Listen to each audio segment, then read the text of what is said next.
Goeiemôre mamas en oumas en oupas en boeties en sassies. Julle mis my kosblik videoetjies, né? Sorry. Julle, dit gaan net woesie so man. Maar laat ons maar 'n kosblikkie pak. Ons het 'n pastytjie van gisterand se leftovers, lekker opgesny vir die Boeta. Ons het een kosblik, 'n lekker yoghurt. Jo, ek weet nie wat gebeur nie, my video's het 'n nok gevat. Dit kry nie views nie. Dat ek nou voel wat is, hier is 'n koekie.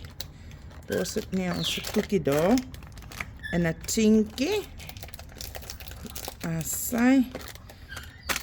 Terwyl julle so lekker kyk wat ons die kosblikkies pak. Yes, ek gaan vir julle vandag dalk hopelik een of ander tyd 'n introduction video maak, want ons het baie nuwe mensies en julle ken actually nie vir ek sien nie. Oh shame, daai gaan nie daarin pas nie. So ja, there's a story behind me en ek sal graag vir julle daarvan vertel. So skryf vir my in die comments as jy my storieetjie wil hoor. Sê, ek wil dit hoor, ek sê. En dan blaas ek vir julle 'n lekker video. Lunchbox in the bag. Water. Krisis daar. Ice pack. Julle wonder seker hoekom net een kosblik vandag.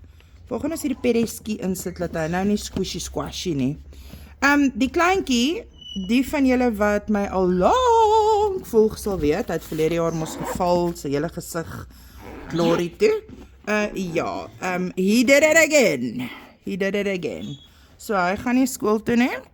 En dan, my hair is deur mekaar, ek maak sommer vir julle kyk met my deur mekaar hair.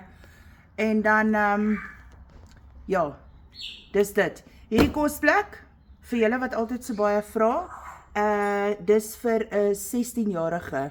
It's not for a baby, it's for a high school boy.